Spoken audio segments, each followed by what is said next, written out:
దాని విలువ తెలుసుకొని చాలా పొదుపుగా వాడుకోగలిగితే మన జీవితంలో సక్సెస్ అవడానికి ఇది ఒక వజ్రాయుధం లాంటిది. కాబట్టి లీడర్స్, ఒకసారి ముందుకెళ్దాం. Value of time. మరి వాల్యూ ఆఫ్ టైం అంటే అసలు మన చేతిలో ఎంత ఉంది టైం? మన దగ్గర జోబులో ఎన్ని డబ్బులు ఉన్నాయో తెలిస్తే మనం ఏం పర్చేజ్ చేయాలో, ఎలా చేయాలో, ఎంతలో తీసుకోవాలో తీసుకొస్తుంది. కిరాణా షాప్కి వెళ్ళేటప్పుడు ఏ ఐటమ్ ఎంత తీసుకోవాలనేది. ఇక్కడ కూడా మనం తెలుసుకోవాల్సింది ఏంటంటే, సమయాన్ని జాగ్రత్తగా వాడుకోవాలన్నా, పొదుపుగా వాడుకోవాలన్నా అసలు మన దగ్గర ఎంత ఉంది అంటే 24 గంటల సమయం. ప్రతిరోజు మన చేతిలో 24 ఫిక్స్ వచ్చేస్తుంది. ఒకరోజు ఎక్కువ తక్కువ ఏముండదు. ఎవ్రీడే 24 అవర్స్ మన చేతిలో ఉంటుంది. దాన్ని జాగ్రత్తగా వాడుకోవడం అంటే 24 గంటల్లా చూడొద్దు. ఆ 24 గంటల్ని 1440 నిమిషాలుగా చూడాలి. 24 గంటలు ఉన్నప్పుడు నిమిషం విలువ తెలియదు. ఆ నిమిషాలు ఎంత వస్తుందో తెలుసుకోవాలి. మళ్ళీ నిమిషాల్లో ఉంటే సరిపోతుందా? కాదు, సెకండ్లలో కూడా ఎంతో తెలుసుకుంటే 86,400 సెకండ్లు. అంటే దేవుడు ఎవ్రీ పర్సన్ కి దేవుడు ఒకటే, ఓకేనా? ఏ రూపాయనైనా కానీ. మరి దేవుడు ప్రతి ఒక్కరికి ఒక 24 గంటల సమయాన్ని ఇస్తున్నాడంటే 86,400 సెకండ్లు మన చేతిలో పెడుతున్నాడు. లేదంటే మనకు ఒక అకౌంట్ ఉంది అనుకోండి, ఎవ్రీడే 86,400 రూపాయలు మన అకౌంట్ లో పడుతున్నాయని ఇప్పుడు ఈ క్షణాన్ని మీరు ఫీల్ అవ్వండి. అది ఎలా పొదుపు వాడుకోవాలో మీకు తెలుస్తుంది. ఎందుకంటే సమయాన్ని పొదుపుగా వాడుకోవడం మనకు ఎవరు నేర్పించలే. సమయాన్ని పొదుపుగా వాడుకోవాలని కొంత తెలిసినా మనం కూడా పొదుపుగా వాడుకోవాలనుకోలే. మనకు పొదుపు అంటే డబ్బులే. పొదుపుగా వాడుకోవడం డబ్బుల గురించే మనకు తెలుసు. డబ్బు విలువ తెలుసు. డబ్బు లేకపోతే మనం ఎన్ని కష్టాలు పడతామో తెలుసు. కాబట్టి చాలా మంది డబ్బును పొదుపుగా వాడుతున్నారు. కానీ సమయం యొక్క పొదుపు తెలిసిన వ్యక్తి ఉన్నతోన్నత స్థాయికి వెళ్తాడు. డబ్బును పొదుపుగా వాడుకున్న వ్యక్తి ఆర్థిక పరమైన ఇబ్బందులు లేకుండా జాగ్రత్త పడడానికి అవకాశం ఉంటుంది. సమయాన్ని పొదుపుగా వాడుకునే వ్యక్తి ఆకాశం ఎత్తి ఎదగడానికి అవకాశం ఉంటుంది. ఎవ్రీడే ఈ క్షణం నుంచి మీరు మన అకౌంట్ లో దేవుడు ఎవ్రీడే 86,400 రూపాయలు మన అకౌంట్ లో వేస్తున్నాడు. మనము దాన్ని ఎవ్రీడే ఖర్చు పెడుతున్నాం. ఖర్చు పెట్టుకుపోయినా క్యాన్సిల్ అయిపోతాయి, ఓకేనా? ఖర్చు పెట్టిపోయినా ఎక్స్పైర్ అయిపోతాయి, మళ్ళీ పనికిరావు. నువ్వు వాడుకున్నా అది అయిపోదు, ఎక్స్పైర్ అయిపోవడమే ఏ రోజుకి ఆ రోజు. సపోజ్ ఇప్పుడు మన ఫోన్కి, జియో ఫోన్కి 2 GB మన నెట్ ఇస్తాడు. మనం ఒక 350 రూపాయలు రీఛార్జ్ చేస్తే 2 GB నెట్ అనేది నువ్వు పొద్దున్న నుంచి సాయంకాలం దాకా పొదుపుగా వాడుకుంటే నీకు అవసరమైన పనులు అన్నిటికీ వాడుకోవచ్చు. బ్యాంకింగ్ సంబంధించి కావచ్చు, లెర్నింగ్ సంబంధించి కావచ్చు, పిల్లలకి ఏదైనా నేర్పించేది కావచ్చు, పిల్లలకి సంబంధించిన ప్రాజెక్ట్ వర్క్లు చేసుకోవడానికి కావచ్చు. ఆ 2 GBని నువ్వు జాగ్రత్తగా పొదుపుగా వాడుకుంటే నీకు అన్ని పనులు చేసుకొని నువ్వు సక్సెస్ అవుతావు. పొదుపుగా వాడుకోకుండా పొద్దున్న టైం దొరికింది కదా అని ఒక 2 గంటల సేపు మనం ఫోన్ ఓపెన్ చేసి యూట్యూబ్లు, ఫేస్బుక్లు, వాట్సాప్లు, ఇన్స్టాగ్రామ్లు చేసుకొని ఉన్నాం అనుకో, 2 GB అయిపోయింది అనుకో, అనవసరమైన దానికి అంత ఖర్చు పెట్టేసి సాయంకాలం పిల్లలు ఏదైనా ప్రాజెక్ట్ వర్క్ చేసుకోవడానికో, మనం నేర్చుకోవడానికో, జూమ్ మీటింగ్ ఏదైనా మన జీవితాన్ని మార్చుకోవడానికి అవకాశం ఉండదు. ఒకవేళ నువ్వు వాడుకోకపోయినా కూడా అదే నెక్స్ట్ డేకి ఎక్స్పైర్ అవుతుంది. ఏమో నేను పొదుపు చేసుకుందామని చెప్పేసి మీరు రోజు అస్సలు వాడుకోండి. అలా టచ్ చేసి ఒక 0.5 GB వాడుకొని మిగతా దాచి పెట్టుకుంటే మనకు అవసరమైనప్పుడు మొత్తం వాడుకోవచ్చు అనుకుంటే ఉండదు. సమయం కూడా 24 గంటల సమయం, 86,400 సెకండ్లు మన చేతిలో ఉన్నది. మనము ఖచ్చితంగా జాగ్రత్తగా వాడుకోవాలి, పొదుపుగా వాడుకోవాలి, ఏ రోజుకి ఆ రోజు వాడుకోవాలి. వాడుకోకపోతే ఎక్స్పైర్ అయిపోయి వేస్ట్ అవుతాయి, మనకి నిరుపయోగం. ఇప్పుడు చూడండి, 86,400 రూపాయలు మీ అకౌంట్లోకి వేసి పొద్దు నుంచి సాయంకాలం ఖర్చు పెట్టుకోవాలి అని మనకు అవకాశం ఇస్తే మనం ఎలా ఖర్చు పెడతాం? అనవసరమైన వాటికి ఖర్చు పెట్టేసి వేస్ట్ చేసుకుందామా? అవసరమైన దానికి ఖర్చు పెట్టేసి మనం ఒక ఉన్నత స్థాయికి వెళ్దామా? నాకు తెలిసి చాలా మంది అనవసరమైన దానికి ఎక్కువ ఖర్చు పెడుతున్నారో అనుకుంటున్నాం.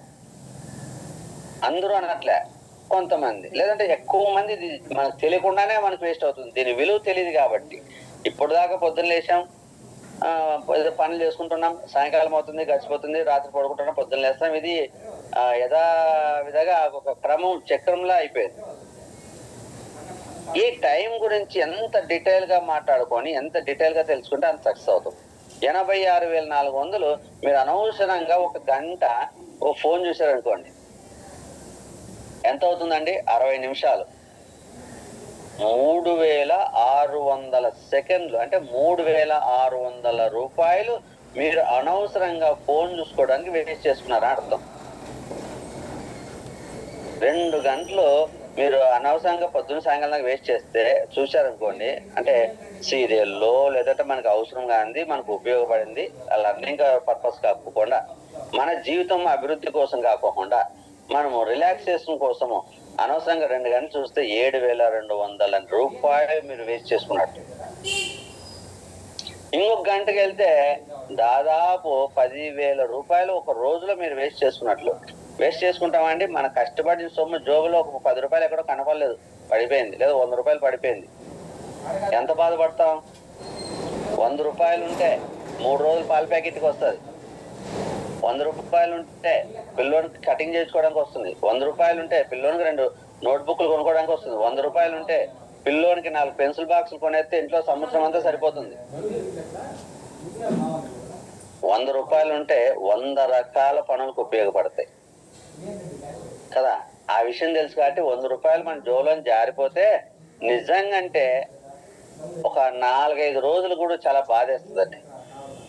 ఇంక ఎంత జాగ్రత్త అంటే ప్రతి క్షణము జోబీ సరిగా ఉందా లేదా, పర్స్ సరిగా ఉందా లేదా, కరెక్ట్ పెట్టుకున్నామా లేదా, జాగ్రత్తగా ఎవరైనా లేపేస్తారని ఇంక జీవితంలో మళ్ళీ 100 రూపాయలు పోదు మనకి.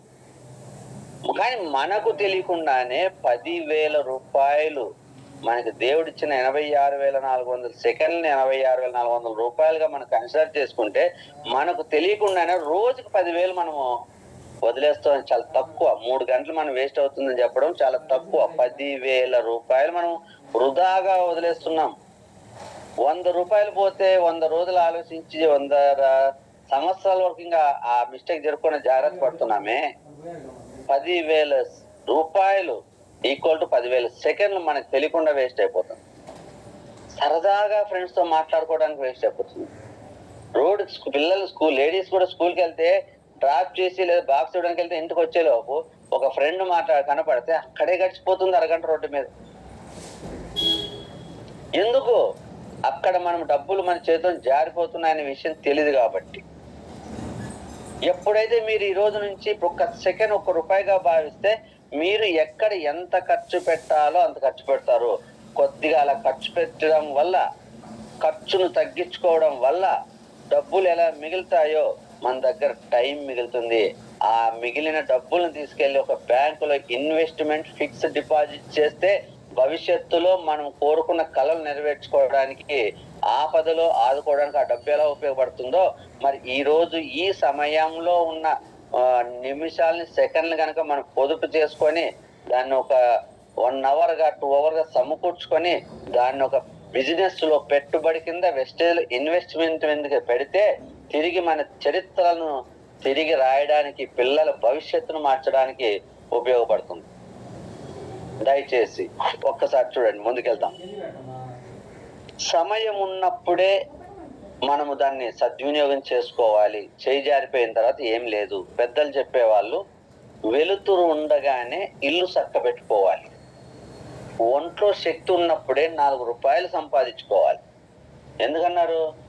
వెలుతురు ఉన్నప్పుడు ఇల్లు చక్క పెట్టుకోవడం ఈజీ, వెలుతురు లేకుండా చీకట్లో చక్క పెట్టుకోలేము కాబట్టి అంతా వృధా అవుతుంది.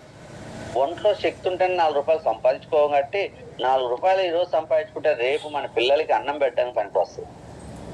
ఒంట్లో శక్తి ఉన్నప్పుడు సమయాన్ని వదిలేసి తిరిగి వయసు అయిపోయిన తర్వాత ఏదో సాధిద్దామంటే అప్పుడు మన చేతుల్లో సమయం ఉండదు. చెయ్యాలని తపనున్నా ఒంట్లో శక్తి ఉండదు. ఓకేనా? కాబట్టి లీడర్స్, ఒక్కసారి చిన్న ఎగ్జాంపుల్, ఒక స్టోరీతో తెలుసుకొని వెళ్దాం. ఒక సమయం ఉన్నప్పుడే మనము దాన్ని సరిదిద్దుకొని దాన్ని జాగ్రత్తగా వాడుకొని పొదుపుగా వాడుకుంటే, జాగ్రత్త, పొదుపు, ఈ 2 గుర్తుపెట్టుకోండి. జాగ్రత్త అంటే వృధా చేసుకోకుండా, పొదుపు అంటే ఖర్చును తగ్గించుకొని మిగిలించుకొని కొంత సమయాన్ని మిగిలించుకొని ఇంకో చోట దాన్ని పెట్టుబడి పెట్టుకుంటే ఆ లైఫ్ ఎలా ఉంటుంది అనేది నేను ఇప్పుడు చెప్పాను కదా. మన శాలరీలో కొద్దిగా 1000 రూపాయలు తీసి పొదుపు చేసుకొని దాన్ని మళ్ళీ ఫిక్స్డ్ డిపాజిట్ చేసుకుంటే రేపు ఆపద వచ్చిన రోజు, పని చేయలేని రోజు, మన పిల్లలకి ఏదైనా ఫీజులు కట్టడానికో, హెల్త్ పరంగా చూసుకోవడానికో, బ్రతకడానికి ఉపయోగపడుతుంది. అలా మీ సమయాన్ని కూడా పొదుపు చేసుకొని అసలు జాగ్రత్తగా ఉంటే వృధా అవ్వదు. జాగ్రత్తగా ఉన్న తర్వాత ఎడిషనల్ గా ఖర్చు అయ్యేదో తగ్గించుకొని పొదుపు చేసుకుంటే దాన్ని ఇన్వెస్ట్మెంట్ మీద పెట్టుకుంటే మన భవిష్యత్తు ఎలా ఉంటుందని ఈ స్టోరీ చెప్తుంది. ఓకే, మరి ఒక రాజ్యం, ఇప్పుడు మన రాజులు లేరు, ప్రీవియస్ గా ఉన్నారు కాబట్టి ఒక రాజ్యం ఉండేది. ఆ రాజ్యానికి అధికారిని అంటే రాజుని నిర్ణయించుకోవడం ఒక సాంప్రదాయం ఎలా పెట్టుకున్నారంటే ఎవ్రీ 1 year ఒక రాజుని పెట్టడం, ఆ రాజుని తీసి ఇంకొక రాజుని పెట్టడం. ఇప్పుడు ప్రజెంట్ మనం 5 సంవత్సరాలకు సీఎంని ఎలా మార్చుకుంటున్నామో, పిఎంని ఎలా మార్చుకుంటున్నామో సేమ్ అప్పుడు చూడాలని అందరూ కలిపి ఒక రాజుని ఎన్నుకుంటారు. 1 year అవగానే ఆయన దించేసి మళ్ళీ అతనే బెస్ట్ అనుకుంటే అతను ఉంచుకుంటారు, లేకపోతే లేదంటే ఈ బెస్ట్ గిస్ట్ లేకుండా 1 year ఒకరిని పెడతారు, తీస్తారు, ఇంకొకరికి అవకాశం ఇస్తారు, కొత్త వాళ్ళకి అవకాశం ఇస్తే కష్టపడి చేస్తారు. మరి ఇలా చేస్తుండగా ఒకసారి ఏం జరిగింది, ఒక రాజుకు పట్టాభిషేకం చేశారు. పట్టాభిషేకం చేసిన తర్వాత 1 year అయిపోయింది, ఆయన దించేస్తారు. ఆయన దించేసి ఆయన ఎక్కడ తీసుకెళ్తారంటే ఒక అడవి తీసుకెళ్తారు. అడవి, అది కూడా ఎట్లా అంటే చుట్టూ ద్వీపం అంటారు. ఓకేనా, ఒక ద్వీపం చుట్టూ వాటర్ ఉండి మధ్యలో ప్లేస్ ఉంటుంది కదా, అటువంటి ప్లేస్కి తీసుకెళ్ళి అక్కడ వదిలేసి వస్తారు. అంతే, ఆ అడవిలో వదిలేస్తారు. ఆయన మళ్ళీ ఇంటికి పంపించి మన సీఎంల మాదిరి ఉన్నప్పుడు 10లో అనుభవించిన తర్వాత ఇంట్లో చెక్క కూర్చోమని కాదు. ఓకేనా, కాబట్టి ఇక్కడ అధికారం ఎలా ఉందంటే కొద్దిగా కఠినంగా ఉంటుంది. నువ్వు రాజు అవ్వాలంటే 1 year తర్వాత నువ్వు ఒక అడవికి ద్వీపానికి పంపించేస్తాము, మరి ఇంట్రెస్ట్ రావచ్చు. అలానే సేమ్ ఒక వ్యక్తికి ఎవ్రీ ఇయర్ ఒక వ్యక్తిని పెట్టుకుంటున్నారు, రాజ్యాధికారం ఇస్తున్నారు, ఆ తర్వాత దించేస్తున్నారు, అతను తీసుకెళ్లి ద్వీపంలో వదిలేస్తున్నారు, మరి ఇంకో వ్యక్తిని పెడుతున్నారు. ఇది సాంప్రదాయం జరిగేది అనమాట యాక్చువల్ గా.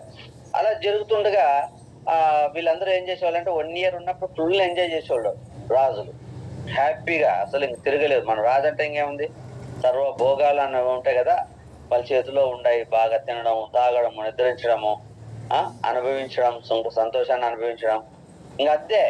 ఏదో ఒక యుద్ధం వస్తే చేయడము, లేదంటే హ్యాపీగా ఉండిపోవడం. కానీ వాళ్ళు సమయ పాలన ఇక్కడ జరుగుతుంది ఏంటంటే వాళ్ళు 1 year కాలంలో సమయాన్ని జాగ్రత్తగా పొదుపుగా వాడుకోకపోవడం వల్ల 1 year అవగానే అతను తీసుకెళ్లి ద్వీపంలో వదిలేసేవాళ్ళు. మరి రెండోసారి అట్లా జరుగుతుండగా కొద్ది రోజుల్లో మనకి బాగా తెలిసిన వ్యక్తి శ్రీకృష్ణదేవరాయలు. ఓకేనా, శ్రీకృష్ణదేవరాయలు చాలా తెలివైన రాజు అని కూడా చెప్పుకోవడం జరిగింది. ధైర్యవంతుడు, యుద్ధ వీరుడు, సాహస వీరుడు. ఓకేనా, మరి ఇతనికి కొద్ది సమయ పాలన ఎక్కువ. వచ్చి శ్రీకృష్ణదేవరాయల్ని రాజుని చేశారు. రాజుని చేసిన తర్వాత ఆయన ఆ పదవికి ఎక్కడనే ఆలోచించారంటే 1 year అయిపోతుంది, నేను దిగిపోవాలి కదా, ఆ తర్వాత నా ఫ్యూచర్ ఏంటి అని ఆలోచించారు. అంతకుముందు ఉన్న వాళ్ళు నా ఫ్యూచర్ ఏంటి అని ఆలోచించలే, రాజయ్యం ఎంజాయ్ చేయాలి, అనుభవించాలి. మరి ఇతను ఏం చేశాడు, 1 year నాకు రాజ్యం వచ్చేస్తుంది, కానీ 1 year తర్వాత నేను దిగిపోతే ఇంట్లో కూర్చొని హ్యాపీగా ఉండడం లేదు, అడవిలో వెళ్ళి ఎక్కడో వదిలేస్తారు కదా, అప్పుడు మనం ఎలా బ్రతకాలి, అక్కడ పరిస్థితి ఎలా ఉంది, అక్కడ ఎలా ఉంది, హ్యాపీగా ఉందా, కఠినంగా ఉందా, కష్టంగా ఉందా, బాధగా ఉందా, ఆలోచించడానికే భయంకరంగా ఉందా, ఎలా ఉంది అని చెప్పేసి ఒక ఆలోచన వచ్చింది ఆయనకి. ఆలోచన వచ్చేసి వెంటనే అధికారం ఉందిగా చేతిలో, వెంటనే అందరినీ సైన్యాన్ని పిలిచారు, సైనిక అధికారులు పిలిచారు, పడవలు తీసుకున్నాడు, వెళ్ళిపోయాడు.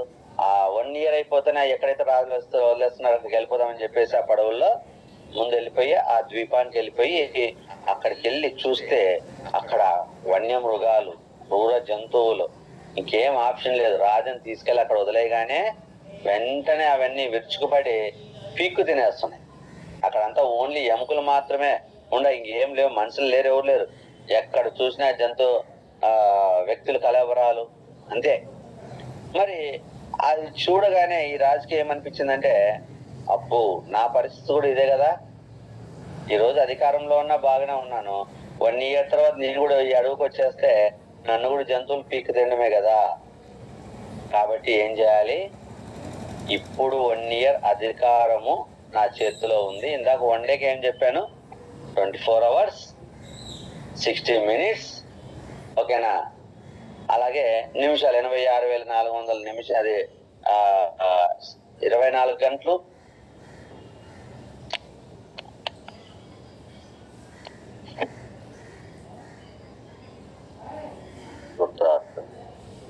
రైట్. 24 గంటలు 1,440 నిమిషాలు 86,400 సెకండ్స్. మరి ఇతను ఏమనుకున్నాడు, ఇంటూ 1 year వేసుకోండి, 365, 86,400 సెకండ్లు ఇంటూ 360 days వేసుకోండి.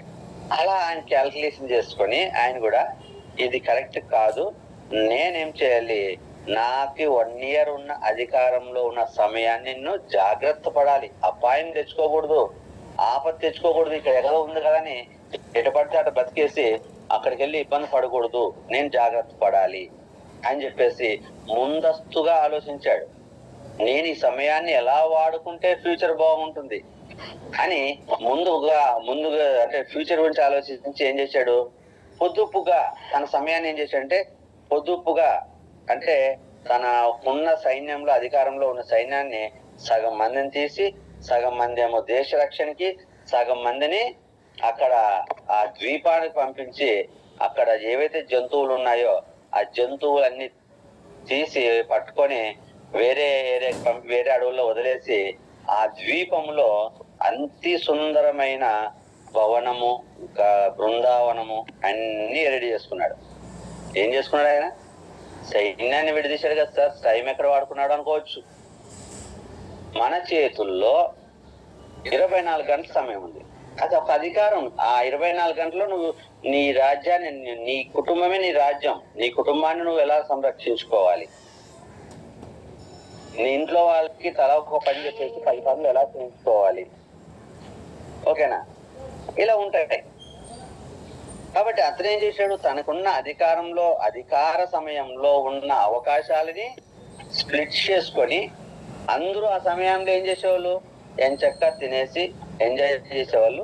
మరి ఇతను అలా కాకోకుండా జాగ్రత్త పడి పొదుపుగా తన సైన్యాన్ని విడదీసి ఒక సైన్యాన్ని అక్కడ పంపించి ఎంచక్క ఒక గార్డెన్, కోట అన్ని ఏర్పాటు చేసుకున్నాడు. ఈ రాజ్యంలో ఎంత గొప్పగా ఉంటుంది, అందుకంటే గ్రేటెస్ట్ చేస్తున్నాడు.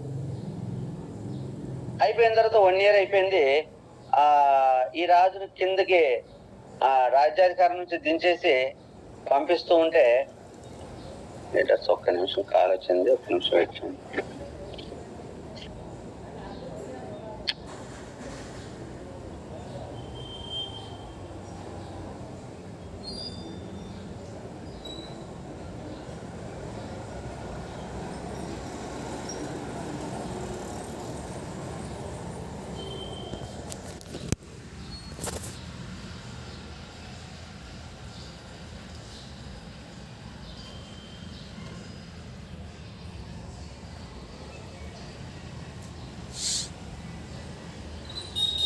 తను ఏం చేశాడు, అధికారంలో ఉండగా రాజు యొక్క బాధ్యతలు నిర్వహిస్తూ ఇంకొద్ది సమయాన్ని అక్కడ ఇంకొక రాజ్యం ఏర్పరచుకోవడానికి, ఏదైతే ద్వీపం ఉందో ఆ అడవి ప్రాంతం ఉందో చుట్టూ వాటర్ ఉంది, ఆ ఏరియాలో ఒక రాజ్యాన్ని తనకు నచ్చినట్టుగా ఒక సొంతంగా రాజ్యాన్ని ఫ్యూచర్ కోసం ఏర్పాటు చేసుకోవడం జరిగింది. అంటే నేను ఇందాక ఏం చెప్పాను, వెళ్తున్నప్పుడే సర్చ్ చేసుకోవాలి, చేతిలో అధికారం ఉంది కాబట్టి అతని సైనికులందరూ అతని మాట వింటారు కాబట్టి అక్కడ ఏర్పాటు చేసుకున్నాడు. అధికారం అయిన తర్వాత నాకు వచ్చేసి అక్కడ కోట కట్టనంటే ఎవరు చేయరు. మరి ఇలా ఏర్పాటు చేసుకొని సైలెంట్ అంతా రెడీ చేసుకున్న తర్వాత 1 year అయిన తర్వాత ఇతన్ని దించేసి వేరే రాజుని ఏర్పాటు చేసి ఇతన్ని తీసుకెళ్తుంటే, అంతకు ముందు రాజులు ఎట్లా ఉంటుందో ఫ్యూచర్ ఏంటో నా భవిష్యత్తు ఏంటో అని ఏడ్చుకుంటే వెళ్ళిపోయిన వాళ్ళు, బాధపడుతూ వెళ్తున్న వాళ్ళు, బాధగా డల్గా వెళ్ళిన వాళ్ళు, ఇతను హ్యాపీగా సంతోషంగా వెళ్ళిపోవడం జరిగింది. ఇదేంటి సంతోషంగా ఇతను వెళ్తున్నాడు ఏంటి అని చెప్పి ప్రజలందరికీ, మిగతా వాళ్ళందరికీ వెళ్ళి ఆ సైనిక అధికారులు కూడా మిగతా కూడా వెళ్ళి ఒకసారి పరిశీలన చేసుకుంటే అక్కడ చూస్తే అంత పెద్ద బృందావనం ఈ రాజ్యం కంటే గ్రేట్ గా ఉందంట. ఫుల్ సెక్యూరిటీ ఏర్పాటు చేసుకున్నాడు, గోడలు కట్టేశాడు, కోట కట్టాడు, ఉండుకోవడానికి సకల సదుపాయాలు ఏర్పాటు చేసుకున్నాడు. చూడండి, అంతకుముందు రాజులు తన అధికారంలో ఉన్నప్పుడు తన చేతిలో ఉన్న సమయాన్ని వాళ్ళు వృధా చేసుకున్నారు. వాళ్ళ యొక్క సుఖ సంతోషాలకి, వ్యసనాలకి, అలవాట్లకి వాళ్ళకి కంప్లీట్ చేసేస్తున్నారు. కానీ శ్రీకృష్ణదేవరాయ లాంటి రాజు ఏం చేశాడు, తనకున్న సమయంలో సగం రాజ్యాన్ని పరిపాలించడానికి, సగము తన సొంత వర్క్లు ఫ్యూచర్ గురించి ఏర్పాటు చేసుకున్నారు అనమాట. ఓకేనా? కాబట్టి ఇక్కడ కూడా నేను చెప్పేది ఏంటంటే, ఈ రోజు మన చేతుల్లో ఉన్న సమయాన్ని మనము ఒక డివైడ్ చేసుకొని, కొంత సమయం మన ఫ్యామిలీ కోసం, కొంత సమయం జాబ్ చేసే వాళ్ళు ప్రొఫెషనల్ జాబ్ కోసం, ఇంకొంత సమయం పొదుపు చేసుకోవాలి. లేదు నా దగ్గర టైం లేదు అని చెప్పుకోకూడదు. ఇంకా ఎక్కడ నేను పొదుపు చేసుకోవాలి, 15 గంట మాట్లాడే దగ్గర 10 నిమిషాలు మాట్లాడుకోవాలి. 8 గంటలు నిద్రపోతుంటే 7 గంటలు నిద్రపోవాలి. ఓకేనా? మరి ఏదైనా జర్నీలో వెళ్ళి వచ్చేటప్పుడు దాంట్లో కొంత టైం యూటిలైజ్ చేసుకోవాలి. ఇలా కొంత టైంను యూటిలైజ్ చేసుకొని మనము కూడా వెస్టేజ్ లో ఆ రాజు ఏదైతే బ్యాక్గ్రౌండ్ లో అంత కోట ఏర్పాటు చేసుకున్నాడో అతనికి 1 ఇయర్ అధికారం ఉంది. మనకు 10 సంవత్సరాల టైం ఉంది కదా. మనం 10 సంవత్సరాల వరకు వయసు ఉంది, 10 సంవత్సరాల వరకు కష్టపడగలము. 10 సంవత్సరాల తర్వాత మేబీ రిటైర్ అవ్వచ్చు, మనం కావచ్చు, మన సీనియర్ కావచ్చు, మన జూనియర్కి ఇంకొక 5 సంవత్సరాలు ఉండొచ్చు. ఏదైతే మనం ఏం చేయాలంటే, మనము పదవీ విరమణ జరిగేలోపు, రిటైర్మెంట్ అయ్యేలోపు ఇక్కడున్న సమయాన్ని మనము కూడా యూటిలైజ్ చేసుకొని ఫ్యూచర్ గురించి వెస్టేజ్ ద్వారా బాగా గ్రాండ్ గా ఒక ఉన్నత స్థాయికి వెళ్ళే విధంగా ప్లాన్ చేసుకుంటే, రేపు పొద్దున రిటైర్మెంట్ అయిన తర్వాత మనము టెన్షన్ పడాల్సిన పని లేదు. ఎంచక్క వెస్టేజ్ లో లక్షల ఇన్కమ్ వస్తుంటది.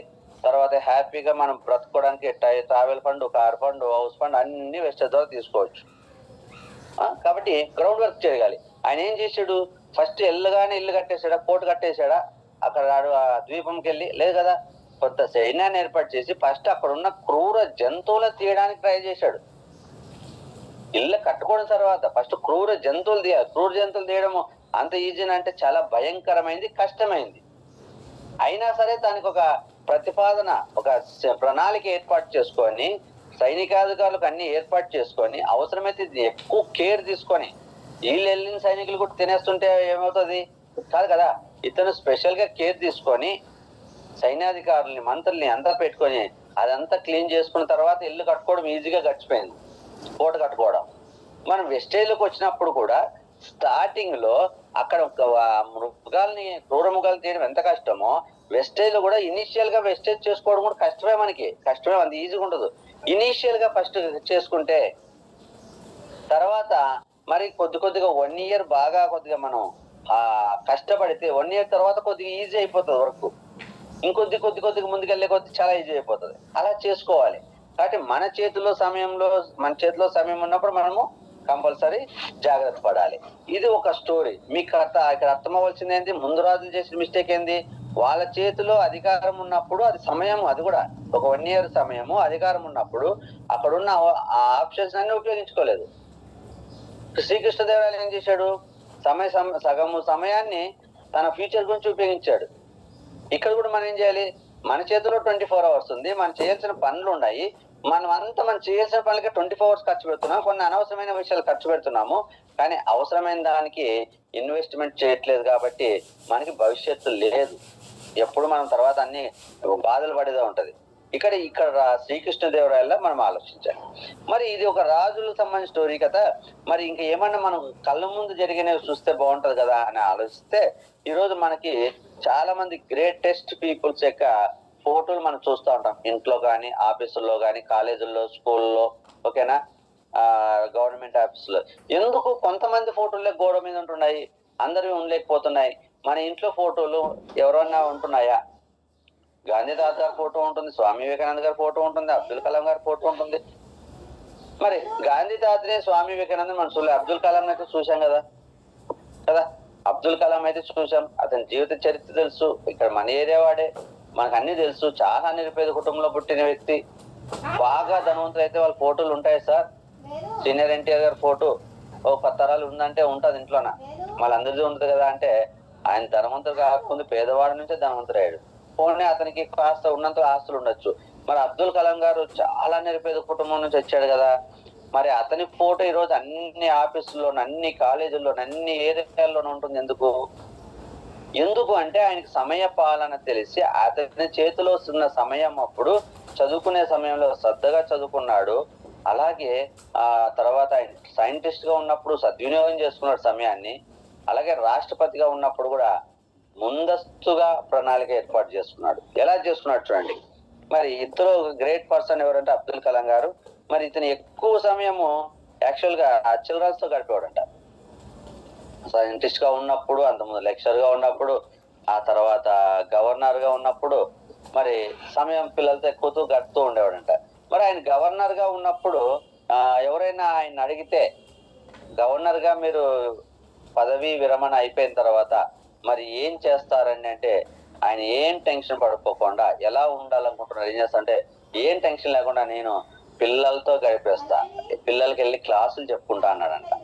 మరి అదే ఆయన ప్లేస్ లో ఉన్న మిగతా రాష్ట్రపతులు ఎవరైతే ఉంటారో వాళ్ళని అడిగితే, అయ్యో పదవీ విరమణ తర్వాత మాకు ఈ అలవెన్సులు ఏది వాళ్ళకి క్వార్టర్స్ ఇస్తారు కదా, ఇల్లు, కారు, సెక్యూరిటీ, తినడానికి, బతకడానికి వాళ్ళకి ఇచ్చే అలవెన్స్ అన్ని ఉంటాయి కదా, ఇవన్నీ ఉంటాయో ఉండవో, ఇవన్నీ ఉంటాయో ఉండవో అని బాధపడే వాళ్ళు, చాలా టెన్షన్ కూడా అయ్యేవాళ్ళు. అవసరమైతే అడ్డదారుల్లో కూడా వెళ్ళేవాళ్ళు. తర్వాత ఏదో ఉండాలంటే ఇప్పుడే అడ్డదారులు వెళ్ళి సంపాదించుకోవాలని ఉన్న పేరు ప్రతిష్టలు పోగొట్టుకున్నారు. ఓకేనా? కానీ అబ్దుల్ కలాం గారు అలా ఆలోచించలేదు. రైట్ వేలో ఆలోచించాడు, సరైన మార్గంలో ఆలోచించాడు. ఏంటి, నేను ప్రజల గుండెల్లో నాకు స్థానం ఉండాలనుకున్నాడు. ఉండాలనుకొని ఎంచక్క గవర్నర్ గా ఉంటూనే మరి అయిపోయిన తర్వాత అలా పిల్లల మధ్యలోకి వెళ్ళిపోయి క్లాసులు చెప్పుకుంటూ పిల్లలతో హ్యాపీగా గడిపేస్తూ అలా ప్రాణం వదిలేయాల్సి వచ్చేది. ఇలా ముందస్తుగా ఆలోచన, ఒక ప్లేస్ లో ఉన్నప్పుడు రేపటి గురించి ఆలోచించే వ్యక్తి, మన ఫ్యూచర్ గురించి ఆలోచించే వ్యక్తి లైఫ్ ఎలా ఉంటుందంటే మనము కోరుకున్నట్టుగా ఉంటుంది. అబ్దుల్ కలాం గారు పిల్లల క్లాస్ చెప్తూనే ప్రాణం వదలాలనుకున్నాడు, అలానే చేయగలిగాడు. మరి చాలా మంది జీవితాలు ఈ రోజు అలా జరగట్లేదు. ఏంటంటే హాస్పిటల్లో, ఐసీయూలో జీవితాలు ముగుస్తున్నాయి. ఎందుకు? వాళ్ళకి ముందస్తు ప్లానింగ్ ఉండదు. ఉన్నప్పుడు పిల్లలకి ఏదో చెయ్యాలని చెప్పి వెళ్ళవలసిన దారిలో కాకుండా అడ్డదారిలో ప్రయత్నాలు పరుగులు పెడతా ఉంటారు. యాక్సిడెంట్లు అయిపోతా ఉంటాయి, సమస్యలు తెచ్చుకుంటా ఉంటారు. మరి ఆ సమస్యల నుంచి బయటపడడానికి ఇంకొక సమస్య, ఒక అబద్ధం చెప్తే దాన్ని సరిపుచ్చుకోవడానికి 100 అబద్ధాలు చెప్పాలి. ఒక తప్పు చేస్తే దాన్ని సరి చేసుకోవడానికి 100 తప్పులు చేయాలి. 100 తప్పులు చేసిన తర్వాత సరి చేసుకోవడానికి ఆప్షన్ ఉండదు. తర్వాత విపరీతమైన ఒత్తిడికి గురైపోయి తర్వాత ఏమవుతుంది, హాస్పిటల్కి వెళ్ళిపోయి అనారోగ్య సమస్యలతో ఐసీయూ మీద ఉండి ప్రాణాలు వదిలేస్తూ ఉంటారు. ఆ వెళ్ళేటప్పుడు ప్రశాంతంగా వెళ్తారా అంటే, అయ్యో నా పిల్లల పరిస్థితి ఏంటి, అయ్యో నా పిల్లల పరిస్థితి ఏంటి, వాళ్ళు ఎలా బ్రతుకుతారు, నేనేదో చేద్దాం అనుకున్నాను ఏదో అయిపోయిందని ఎంతో బాధతో, అసంతృప్తితో ప్రాణాలు వదిలే వాళ్ళు చాలా ఉన్నారు. కానీ అబ్దుల్ కలాం గారు అలా కాదు. ఎంచక్క అతను అనుకునే విధంగా హ్యాపీగా ప్రాణం వదిలాడు. ఈరోజు తరతరాలు చెరగని ఆస్తిగా ఈరోజు ఆయన ఫోటో అందరూ గుర్తుండేలా ఉండిపోయింది. మరి మన పూర్వీకులు చాలా మంది ఉంటారు, ఇప్పుడు ఇందాక చెప్పినట్టు ఏదో చెయ్యాలనుకుంటారు, ఏదో చేసేసి లాస్ట్ కి అసంతృప్తితో చనిపోయిన వాళ్ళు ఉంటారు. మన ఇంట్లో చూసుకుంటే ఇప్పుడు నేను ఉంటాను, నా తల్లిదండ్రుల పో గురించి నాకు తెలుసు, నా తాత గురించి కొద్ది పేరు మాత్రమే విన్నాను. అంత ముందు ఆయన ఎవరో పేరు కూడా తెలియదు నాకు, ఆయన ఫోటో ఏముండదు. ఎందుకు వాళ్ళు మన పూర్వీకులు మనకి తెలియని పరిస్థితిలో ఉన్నారంటే, అంటే వాళ్ళ సమయ పాలన, వాళ్ళ చేతిలో సమయం ఉన్నప్పుడు సమయపాలన చేసుకొని సద్వినియోగం చేసుకొని భవిష్యత్తు వారికి ఏమి ఇవ్వలేకపోయారు. ఇచ్చింటే ఈరోజు సీనియర్ ఎన్టీఆర్ ఫోటో ఒక 10 తరాలు ఉన్నట్టు, చిరంజీవి గారి ఫోటో 10 తరాలు ఉన్నట్టు, అబ్దుల్ కలాం ఫోటో 10 తరాలు ఉన్నట్టు ఉంటాయి. ఇప్పుడు మనకి అవకాశం వచ్చింది, మన ఫోటో కనీసం మనకు 2 తరాలన్నా ఉండాలా అంటే ఈ రోజు మన చేతిలో ఉన్న సమయాన్ని సద్వినియోగం చేసుకోవాలి. నాకు కుదరలేదు సార్, నాకు టైం ఉండదు సార్, నాకు చిన్నపిల్లలు సార్, మా ఆయన అనుకూలించాడు సార్, నాకు చదువు లేదు, ఏదో కారణాలు చెప్పి ఎవరిని మోసం చేసుకుంటాం మనం? మనల్ని మననే మోసం చేస్తాం. మనకి ఎవరో వెస్టేజ్ గురించి చెప్పిన వాళ్ళు కాదు మోసం చేసేది, లేదా వెస్టేజ్ గురించి కారణాలు చెప్పడం కాదు. మనం కారణాలు చెప్తున్నాడంటే మన భవిష్యత్తును మనమే కుప్పకూల్చుకుంటున్నాం. ఈరోజు అందరు చిన్నపిల్ల వాళ్ళు ఉన్నారు, వాళ్ళు సక్సెస్ అయ్యారు, చదువులేని వాళ్ళు సక్సెస్ అయ్యారు, లేడీస్ సక్సెస్ అయ్యారు, జెంట్స్ సక్సెస్ అయ్యారు, లక్షల ఇన్కమ్ తీసుకుంటున్నారు. మన లాంటి వాళ్ళు 100 మంది సక్సెస్ అయినప్పుడు మనం ఎందుకు సక్సెస్ అవ్వలేము? ఎందుకంటే మనకు సమయపాలన రాదు. ఎక్కడ కలిగితే అక్కడ 86,400 సెకండ్ మన అకౌంట్ ఉన్నది, ఎక్కడ కావాలంటే అక్కడ జారివిట్ చేసుకుంటున్నాం. ఒక ఫ్రెండ్ కలిస్తే అలా పార్టీ అని చెప్పేసి ఒక రోజు 4 గంటలు వేస్ట్ చేసుకుంటున్నాం. ఒక బంధువు వస్తే కొంతమంది లేడీస్ ఏదో పార్టీ పెట్టుకుంటారు, నెలలో రోజుకు ఒకరింట్లో అంట, పనులన్నీ వదిలేసి పని మనుషులు పెట్టుకొని పనులు చేసుకొచ్చుకొని ఏదో టిప్ పార్టీ అనేది అంటారు, అవి పెట్టుకొని ఒక 4-5 గంటలు వేస్ట్ చేస్తూ ఉంటున్నారు. సరదాగా మాట్లాడుకోవడం, సరదాగా అవి తెప్పించుకోవడం, తినడము, సరదాగా ఒకరు వంట వండడం ఒక రోజు, ఇదే పనులు. ఓకేనా? ఇట్లా చాలా మంది గడుస్తూ ఉంటది. కొంతమంది టీవీల ముందు, ఫోన్ల ముందు గడిచిపోతూ ఉంటుంది. కొంతమంది పక్కింటి వాళ్ళతో గొడవ పడే దాంట్లో, పక్కింటి వాళ్ళతో టైం పాస్ చేసే దాంట్లో గడిచిపోతూ ఉంటుంది. ఇది కాదు సమయపాలన అంటే. మనకున్న 24 గంటలని ఖచ్చితంగా 86,400 రూపాయలుగా కన్సిడర్ చేసి పొద్దున లేస్తే ప్రతి దానికి ఖర్చు పెట్టే దగ్గర మన పర్సులో ఉన్న డబ్బులు ఎట్లా జాగ్రత్తగా చూసుకుంటామో ఈ 86,400 పొద్దున లేచినప్పటి నుంచి రాత్రి దాకా ఒక్కసారి ఆలోచించండి ఎంత టైము, ఎన్ని డబ్బులు వేస్ట్ అవుతున్నాయనేది. చూడండి, మరి ఇలా ఆలోచిస్తే అలా ఆలోచిస్తే ఒక సెకండ్ విలువ కూడా చాలా విలువైంది. మరి ఇంకొన్ని ఎగ్జాంపుల్స్ ఇస్తాను. ఒక సెకండ్ విలువ ఎంత అని మనం క్వశ్చన్ వేస్తే నిజంగా అంటే ఒక గంట మనం ఈజీగా గడిచిపోతూ ఉంటుంది మనం చేస్తున్న పనుల్లో. ఒక టీవీ చూస్తూ కానీ, ఫోన్తో మాట్లాడడం కానీ, ఫ్రెండ్స్తో మాట్లాడడం, బంధువులతో మాట్లాడడం, సరదాగా బర్త్డే ఫంక్షన్లు లేదా మ్యారేజ్ డే ఫంక్షన్లు, లేదంటే పక్కింట్లో ఫంక్షన్లు, బంధువుల ఫంక్షన్లు, సరదాగా బయటికి వెళ్ళాలా, హాలిడే వచ్చిందంటే డ్యూటీ హాలిడే ఉందనుకో, వీక్లీ ఆఫ్, అందరూ ఫ్యామిలీతో బయటకు వెళ్ళాలండి, సరదాగా బయటకు వెళ్ళాలండి, సరదాగా షాపింగ్కి వెళ్ళాలండి. ఇక్కడి నుంచి ఇప్పుడు చాలా మంది షాపింగ్ వెళ్తున్నారంట రేవంత్ రెడ్డి ఫ్రీ బస్సులు పెట్టిన తర్వాత. ఇక్కడ ఎవరు కొనట్లే. ఆ పెద్ద పెద్ద షాపింగ్ మాల్ కి, అమీర్పేట్కి, పంజాగుట్టికి, సికింద్రాబాద్కి బస్సు ఫ్రీ బస్ ఎక్కి వెళ్ళి ఆడ మొత్తం ఒక 3 గంటల సేపు తిరిగి తిరిగి తిరిగి చిన్న ఒక వస్తువు తెచ్చుకుంటున్నారంట. ఆ వస్తువు కొనుక్కోవడానికి ఎంత టైం వేస్ట్ అవుతుందో ఒకసారి ఆలోచించాను.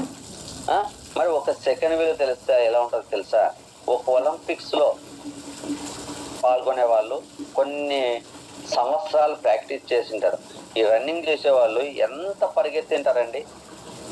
ఆ ఒలింపిక్స్ లో ఆ ఆటల్లో పాల్గొనడానికి వాళ్ళంతకుముందు ఎంత ప్రాక్టీస్ చేయాలి, ఎన్ని సంవత్సరాలు ప్రాక్టీస్ చేయాలి, ఎంత హార్డ్ వర్క్ చేయాలి, ఎన్ని కిలోమీటర్లు పరిగెత్తిండాలి.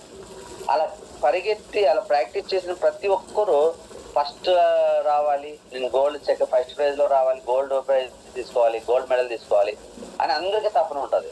కానీ ఇక్కడ చూడండి, మనకి రైట్ సైడ్ నుంచి వచ్చిన వ్యక్తి ఫస్ట్ కాలు అడుగు పెట్టారు, విత్ ఫ్రాక్షన్ ఆఫ్ సెకండ్ లో మిడిల్ పర్సన్ అడుగు పెడుతున్నారు. అంటే వీళ్ళిద్దరిలో వస్తే చూసుకుంటే ఏంది, రైట్ సైడ్ ఉన్న పర్సన్ ఫస్ట్ గోల్డ్ మెడల్ వస్తుంది, సెకండ్ పర్సన్ సిల్వర్ వస్తుంది, మూడోది వేరే వస్తుంది. ఈ మిడిల్ లో ఉన్న వ్యక్తి అనుకుంటారు ఒక్క ఫ్రాక్షన్ ఆఫ్ సెకండ్ లో నేను గోల్డ్ మెడల్ మిస్ అయ్యానే, మళ్ళీ ఒలింపిక్స్ లో ఎప్పుడు అవకాశం రావాలి, మనం ఎప్పుడు పాల్గొనే అవకాశం ఉండాలి, అందులో మరి కాంపిటీషన్ నిలబడి కనీసం ఆ సిల్వర్ దాకా, గోల్డ్ దాకా వచ్చే అవకాశం ఉంటుందా అంటే ఈసారి నెక్స్ట్ టైం సిల్వర్ దాకా వచ్చే అవకాశం కూడా ఉండదు. ఆ పర్సన్ కి ఏదైతే ఈ మిడిల్ లో ఉన్న పర్సన్ ఉన్నారో ఆ పర్సన్ వెళ్ళి ఒక సెకండ్ విలువ ఎంత అంటే, అయ్యా ఒక్క సెకండ్ విలువ నా గోల్డ్ మెడల్ కాస్త సిల్వర్ మెడల్ అయిపోయింది, నాకు గోల్డ్ మెడల్ నేను ప్రైజ్ కొట్టింటే వాళ్ళ భవిష్యత్తు అంటే గవర్నమెంట్ వాళ్ళకి ఇచ్చే బెనిఫిట్స్ కానీ, వాళ్ళకి వచ్చే నేము, గిన్నిస్ బుక్ రికార్డులు ఇవన్నీ ఉంటాయి కదా, చరిత్రలు తిరుగురాసే రికార్డులు, నా రికార్డులన్నీ నేను బద్దలు కొట్టేదాన్ని. ఒక్క ఫ్రాక్షన్ ఆఫ్ సెకండ్ నన్ను నా భవిష్యత్తుని నేను ఊహించినంత వెనక్కి వెళ్ళిపోయాను, ఒక్క ఫ్రాక్షన్ ఆఫ్ సెకండ్ లో నేను ముందుకెళ్తే ఊహించినంత ముందుకెళ్ళేవాడిని అని చెప్పుకోవడం జరుగుతుంది అన్నమాట. మరి ఒక సెకండ్ కి మనం ఇటువంటివి ఎన్ని సెకండ్లు మనం వేస్ట్ చేస్తున్నామో చూడండి. నెక్స్ట్ ఒక నిమిషం విలువ ఎంత అంటే, ఒక ఎగ్జామ్కి వెళ్తూ ఉంటాం, ఎంసెట్ ఎగ్జామ్ కావచ్చు, లేదంటే డిఎస్సి ఎగ్జామ్స్ కావచ్చు, రకరకాల మంచి జాబ్లకు సంబంధించిన ఎగ్జామ్స్ కావచ్చు, హైయర్ ఎడ్యుకేషన్ సంబంధించిన ఎగ్జామ్స్ కావచ్చు. నువ్వు బాగా సంవత్సరం అంతా టార్గెట్ పెట్టుకొని ఫస్ట్ ర్యాంక్ వచ్చేసి మంచి సీట్ రావాలని ప్రయత్నం చేసి రాత్రి బౌలు బాగా కష్టపడ్డావు. కానీ బయలుదేరే ముందు జాగ్రత్త లేకపోవడం వల్ల ఇంకా 10 నిమిషాలు ముందే బయలుదేరాల్సింది ఒక కొద్దిగా లేట్ గా బయలుదేరడం వల్ల ట్రాఫిక్ అన్ని దాటుకొని వచ్చి నువ్వు గేట్ దగ్గరికి వచ్చేసరికి అప్పటికే గేట్ కొట్టి బెల్ కొట్టేసి నాట్ అలౌడ్ అన్నారు అనుకోండి. ఆ పిల్లోడిని వెళ్ళి అడిగితే అప్పుడు తెలిసిద్ది ఆ ఒక్క నిమిషం విలువ ఎంత. అయ్యా ఒక్క నిమిషం నా భవిష్యత్తు మారిపోయింది. ఈ రోజు నేను జాబ్ డిఎస్సి రాసింటే, ఎంట్రన్స్ లో పాస్ అయితే నాకు జాబ్ వస్తే నాకు వచ్చే మంచి సంబంధం, తర్వాత నాకు వచ్చే ఇన్కమ్, నా భవిష్యత్తు, నా పేరు, నా నేము అన్ని కోల్పోయానండి ఒక్క నిమిషంలో అంటారు. నెక్స్ట్ ఎప్పుడు డిఎస్సి ఎగ్జామ్ పడుతుంది మన కోసం? మళ్ళీ 6 నెలలకి వస్తారా? 5 సంవత్సరాలు కావచ్చు, 10 సంవత్సరాలు కావచ్చు. 10 సంవత్సరాల లోపు 30 సంవత్సరాలు ఉంటే 40 సంవత్సరాలు అయితే తర్వాత పిల్లని కూడా ఎవడు రియల్. మొత్తం ఒక స్వర్గము ఒక నరకము అనేది ఒక్క నిమిషం మీద డిపెండ్ అవుంది. ఆడు ఇమ్మీడియట్ గా ఒక్క నిమిషం లోపలికి వెళ్తే వాని జీవితం అంతా స్వర్గం, ఒక్క నిమిషం లేట్ అయ్యి బయట ఉండడం వల్ల తర్వాత జీవితం అంతా నరకం అవుతుంది. మనం ఒక నిమిషమే కదా అనుకుని ఎన్నో నిమిషాలు గడిచిపోతున్నాయి. నెక్స్ట్ ఒక 1 అవర్, ఒక గంట విలువ ఎంత అంటే ఎవరు చెప్పగలరు కరెక్ట్ గా అంటే, ఒక యాక్సిడెంట్ అయింది ఒక పర్సన్ ని, ఆ పర్సన్ ని ఆ ట్రైలో మీద తీసుకొని పరిగెత్తుకొని తోసుకుంటూ వచ్చి సినిమాలు అంటారు డాక్టర్ అని పెద్దగా అరుస్తూ ఉంటారు, డాక్టర్ డాక్టర్ రండి రండి అర్జెంట్ అర్జెంట్ అంటారు. ఆ వ్యక్తిని ఇమ్మీడియట్ గా ఆ పైపులు ఈ పైపులు అన్ని పెట్టి తీసుకెళ్లి పెట్టేసి ట్రీట్మెంట్ చేసే లోపు ఆయన చనిపోయాడు. ఆ డాక్టర్ బయటకు వచ్చి ఏమంటాడండి, ఒక్క గంట ముందు నువ్వు తీసుకొచ్చింటే పేషెంట్ బతికేవాడు. వాళ్ళు లేట్ చేయాలని తీసారు, యాక్సిడెంట్ అయిపోయింది, కానీ స్ట్రోక్ వచ్చింది, తీసుకురావడం లేట్ అయిపోయింది, కానీ ఒక్క గంట ముందు వచ్చింటే ప్రాణం నిలబడేదని మాత్రం డాక్టర్ చెప్తారు. ఆ ఒక్క గంట విలువ ఎంత అంటే, ఒక మనిషి ప్రాణం విలువ అనేది ఆ పేషెంట్ యొక్క పేరెంట్స్ ఉంటారు కదా, పిల్లలు, వాళ్ళ పిల్లలు భార్య వాళ్ళని అడిగితే చెప్తారు, అయ్యా ఒక్క గంట టైం నాకు దేవుడు ఇచ్చింటే, ముందు ఇచ్చింటే నేను నా కుటుంబం నా యజమాని కాపాడుకునేవాడిని, నా యజమాని ఉంటే నా పిల్లల భవిష్యత్తు బంగారంలా ఉండేది అని అంటారు. వాళ్ళకి తెలియ, అప్పుడు ఆ సందర్భంలో మనం ఉంటే తెలిసిద్దా ఒక గంట విలువ. మరి ఎన్ని గంటలు మనకి ఈరోజు గడిచిపోతుంది, ఎన్ని గంటలు మనం షాపింగ్ కోసం వెయిట్ చేస్తున్నాం, ఎన్ని గంటలు మనం ఈరోజు ఆ టీవీలతో వెయిట్ చేస్తున్నాం, ఎన్ని గంటలు మనం ఫోన్తో వెయిట్ చేస్తున్నాం, ఎన్ని గంటలు ఫ్రెండ్స్ తో పార్టీలు ఫంక్షన్లు అని చెప్పి కిట్టి పార్టీలు అని చెప్పేసి మనం వెయిట్ చేస్తున్నాం. ఒకసారి ఆలోచించండి. ఒక గంట విలువ, ఒక ప్రాణం, ఒక భవిష్యత్, పిల్లల భవిష్యత్తు. ఆ యజమాని బతికితే పిల్లలకి కావాల్సిన చదువులు చదివించి ప్రయోగాలు చేసి పిల్లల భవిష్యత్తు మార్చగలడు. ఆ యజమాని ఆ రోజు ఒక గంట లేట్ అవడం వల్ల ప్రాణం పోతే ఆ పిల్లల జీవితము, ఆ తల్లి జీవితం ఎలా మారిపోతుందో ఒకసారి ఆలోచించండి. గంటే కదా అనుకుంటున్నాం మనం ప్రతిరోజు, గంటే కదా అని ఎన్నో గడిచిపోతున్నాయి. ఓకే లీడర్స్, నెక్స్ట్ చూసుకుంటే ఒక రోజు, సంవత్సరంలో ఎన్నో రోజులు వేస్ట్ అయిపోతున్నాయి మనకి, కానీ తెలియదు మనకి. కానీ ఒక్క రోజు విలువ ఎంత అంటే, ఈ రోజు ఒక హెల్త్ ఇష్యూ వచ్చి ప్రాబ్లం ఫేస్ చేస్తూ ఏదైనా కొమ్మలకి వెళ్ళిపోవడం కానీ, ఇమ్మీడియట్ మేజర్ ప్రాబ్లం వచ్చినప్పుడు అక్కడ ఏం చెప్తారంటే, వాళ్ళ డాక్టర్ వచ్చేసి మేము పర్సన్ ఒక అబ్జర్వేషన్ లో పెట్టాం, ఒక 24 అవర్స్ గడిస్తే గానీ మేము అతను బ్రతుకుతాడా చనిపోతాడా చెప్పలేం, కోమాలో ఉన్న వ్యక్తి బయటకు వస్తాడా రాడో చెప్పలేం, ఈ వ్యక్తిని ట్రీట్మెంట్ లో ఉన్నాం, అబ్జర్వేషన్ లో పెట్టాం, హార్ట్ సపోర్ట్ చేయట్లేదు, లంగ్స్ సపోర్ట్ చేయట్లేదు, ట్రీట్మెంట్ జరుగుతుంది, ఒక 24 అవర్స్ అబ్జర్వేషన్ లో ఉంటే ఆ పర్సన్ బ్రతకతాడా అని చెప్పాలంటే మాకు 24 అవర్స్ గడవాలి అంటాడు. ఆ 24 అవర్స్ ఆ పేషెంట్ యొక్క రిలేటివ్స్ ఎవరైతే వెయిట్ చేస్తారో వాళ్ళని అడిగితే తెలిసిద్ది. 24 అవర్స్ కాదు, 24 డేస్ కాదు, 24 years లా ఫీల్ అవుతారు వాళ్ళు. అయ్యో ఏమవుతుందేమో, అతను బ్రతుకొస్తాడా లేదా, ప్రాణం నిలబడుతుందా లేదా, టైం చూస్తూనే ఉంటారు, టైం కదలదు, ఎక్కడున్న టైం అక్కడే ఉంటది. ఒక్క గంట గడడానికి ఒక రోజు గడిచినట్టు ఉంటుంది. అంతకుముందు ఒక రోజు ఒక గంటలా గడిచిపోయేది మనకు, ఎంజాయ్గా హ్యాపీగా ఉన్నప్పుడు. కాబట్టి ఒక రోజు విలువ కూడా చాలా విలువైంది. ఆ సందర్భం వస్తేనే మనకు తెలిసిద్ది. మరి ఒక నెల విలువ అంటే, ఈరోజు ప్రే మెచ్యూర్డ్ బేబీ అని చెప్పేసి 9 నెలలు నిండా 9 నెలలు తయారైన బేబీ బయటికి తల్లి కడుపు నుంచి బయటకు వస్తే ఎంతో హ్యాపీగా ఉంటే ఆ పిల్లోని ఎత్తుకొని మనం ముద్దలు పెట్టుకుంటూ ఆ పిల్లోని చూసి మనం మురిసిపోతా ఉంటాం. కానీ అదే బేబీ ఒక నెల ముందే, 8 నెలలు కంప్లీట్ అవ్వకముందే ఆ డెలివరీ అయ్యాడు అనుకోండి, మేబీ ఆ బేబీ ఒకసారి 7 నెలలు పుడుతూ ఉంటారు కదా, అట్లాంటి బేబీ మనకి ఒక 1 month ముందే బేబీ డెలివరీ అయిన తర్వాత ఆ పిల్లోడికి లంగ్స్ ఇంప్రూవ్ అవ్వలేదనో, గుండె ప్రాబ్లం అనో, కిడ్నీ ప్రాబ్లమ్ అనో, ఏదో పార్ట్ ఆర్గాన్ ఇంప్రూవ్ అవ్వలేదని చెప్పేసి ఇంకో 1 month ఉంటే ఇంప్రూవ్ అయ్యేది. ఆ పిల్లోనికి ఇటువంటి ట్రీట్మెంట్ చేస్తుంటే ఆ తల్లి కడుపు కాలిపోతుంటుంది, ఆ తల్లి గుండె హృదయం కొట్టుకుంటూ ఎంత బాధపడుతుందంటే, తండ్రి ఒక్క 1 month, ఒక్క నెల రోజు నువ్వు నా కడుపులో ఉంటే ఈ రోజు ఇన్ని కష్టాలు వచ్చేవి కాదు కదా, నువ్వు ఈ రోజు ప్రాణం పోసుకొని భూమి మీద రాగానే ఈ సూదులు, ఇవన్నీ ట్రీట్మెంట్లు, బాధలు, ఇంజక్షన్లు అనిపిస్తుంటే నేను తట్టుకోలేకపోతున్నాను తల్లి ఏడుస్తుంది. అప్పుడు తెలిసి ఆ తల్లికే తెలుసు ఆ నెల విలువ, మనకు తెలీదు. మనకి జీవితంలో సంవత్సరాలు గడిచిపోతా ఉంటాయి, కానీ ఆ తల్లి ప్లేస్ లో మనం ఉంటేనే తెలిసిద్ది, మనం ఉండకపోతే తెలీదు.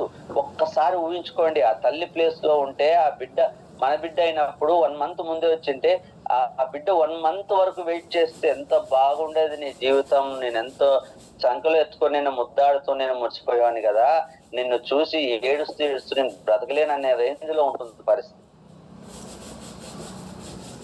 ఒక్క రోజు కాదు కదా, ఒక్క నెల కూడా చాలా విలువైందే. అలాగే ఒక సంవత్సరం అనుకుంటే, ఒక ఎంట్రన్స్ రాయాల్సిన పర్సన్ అనుకోకుండా ఒక్క మార్కులో మిస్ అయ్యాడు. ఒక ఎంబీబీఎస్ ఎగ్జామ్ రాసిన వ్యక్తి కావచ్చు, ఒక డిఎస్సి ఎగ్జామ్ రాసిన వ్యక్తి కావచ్చు, ఒక కాంపిటేటివ్ ఎగ్జామ్ రాసిన వ్యక్తి కావచ్చు, ఒకే ఒక్క మార్కులో మిస్ అయిపోయారు. ఎన్నో సంవత్సరాలు రాత్రింబగలు కష్టపడ్డారు, కానీ మళ్ళీ ఒక 1 ఇయర్ వెయిట్ చేయాలి. నెక్స్ట్ 1 ఇయర్ తర్వాత మళ్ళీ నువ్వు ఎగ్జామ్ రాస్తే నీ పరిస్థితి ఎంతో తెలిసిద్ది. ఆ స్టూడెంట్ని అడిగితే తెలిసిద్ది 1 ఇయర్ వెయిట్ చేయడం ఏంటో, 1 ఇయర్ విలువ ఏంటో మనకు తెలియదు. ఇలా ఆలోచిస్తూ పోతే ఒక్క సెకండ్ కూడా గోల్డ్ ప్రైజ్ రావాల్సిన పర్సన్ సిల్వర్ ప్రైజ్ తీసుకున్న వ్యక్తి దగ్గరికి వెళ్తే తెలిసిద్ది ఆ వ్యక్తి బాధ ఏంటో తెలిసిద్ది. ఆ వ్యక్తి ప్లేస్ లో మనం కూడా ఒక ఫ్రాక్షన్ ఆఫ్ సెకండ్ లో ఏదైనా ఒకటి మిస్ అయిన రోజు తద్వారా చాలా కోల్పోతే, జీవితాంతం చెప్తున్నాం, ఫ్రాక్షన్ ఆఫ్ సెకండ్ లని మిస్ అయిన ఆ జీవితం సర్వనాశనం అయిపోయిందని చెప్పేసి మనం చెప్తూ ఉంటాం. మరి ఇటువంటి ఫ్రాక్షన్ ఆఫ్ సెకండ్స్ గురించి మనం ఆలోచిస్తుంటే రోజుకి 86,400 సెకండ్లు మనము అకౌంట్ నుంచి ఎన్ని వేల సెకండ్లు మనం పోగొట్టుకుంటున్నాము చూడండి, తెలియదు. అందుకే మన జీవితంలో ఒక స్టార్టింగ్ ఒక 20 ఇయర్స్ మన లైఫ్ లో బాగా కష్టపడితే, మీ పర్సనల్ లైఫ్ రండి ఒకసారి ఆలోచించండి. స్టార్టింగ్ చదువుకునే వయసులో మనము ఆ 20 సంవత్సరాలు శ్రద్ధగా చదువుకోకుండా ఆ రోజు ఫ్రెండ్స్ తో ఎంజాయ్, పార్టీలు, friends enjoy, happy college life అని చెప్పేసి ఎంజాయ్ చేస్తే, వాళ్ళ జీవితం తర్వాత వాళ్ళు పెద్దలై మ్యారేజ్ చేసుకొని పిల్లలు కన్న తర్వాత వాళ్ళకి సరైన జాబులు లేక, ఆర్థికంగా ఇన్కమ్ లేక, వస్తువులు ఇన్కమ్ సరిపోక రోజు తల్లిదండ్రులు కొట్లాడుతుంటే మన పిల్లలు మనం చూసి బాధపడుతుంటే ఎటువంటి ఘోర నరకంగా ఉంటుంది ఆ పరిస్థితి. ఎంతమంది ఇళ్లలో లేదు ఇలా, నువ్వు చేస్తున్న తప్పు లేదు, నువ్వు చేస్తున్న తప్పు, నువ్వు ఇట్లే చేయాలి. ఎప్పుడొస్తాయి ఇవన్నీ? ఆర్థికంగా మనం బలంగా లేనప్పుడు, మన దగ్గర డబ్బులు కొడుతున్నప్పుడు నువ్వు చేసే తప్పు.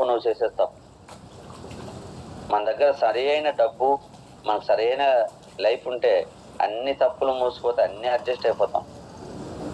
కాబట్టి ఇనీషియల్ గా చదువుకోలేకపోతే ఈ రోజు కష్టపడే వాళ్ళు మన సమాజంలో మన పొల్లలు, మన కుటుంబాలు. మరి ఆ రోజు చక్కగా చదువుకుంటే ఎలా ఉంటది? శ్రద్ధగా అమ్మ నాన్న కాలేజ్ పంపించారు, చక్కగా చదువుకోవాలి, రాయాలి, ఎగ్జామ్ మంచి మార్క్స్ తెచ్చుకుంటే తర్వాత ఒక మంచి జాబ్లు వస్తే, ఆ తర్వాత మంచి రిలేటివ్స్, మంచి ఫ్యామిలీ ఎలా ఉంటదంటే హ్యాపీ లైఫ్. ఎంత గొప్పగా మనం కోరుకునే విధంగా హ్యాపీ లైఫ్ ఉంటుంది కష్టపడే టైంలో కష్టపడితే. మరి మనం ఆ రోజు చదువుకున్నామో లేదో మనకు తెలియదు, చదివే పరిస్థితులు ఉన్నాయో లేదో తెలియదు. ఏ కారణమైనా సరే ఈ రోజు వెస్టేజ్ మనకి ఎందుకు వచ్చిందంటే మన చేతికి, భగవంతుడు ఫస్ట్ 20 సంవత్సరాలు ఏ కారణం చేత ఎవరైనా మిస్ అయినా తర్వాత రెండో 20 సంవత్సరాలు 40 సంవత్సరాలకు ఇంకొక అవకాశం ఇచ్చాడు, వెస్టేజ్ ని.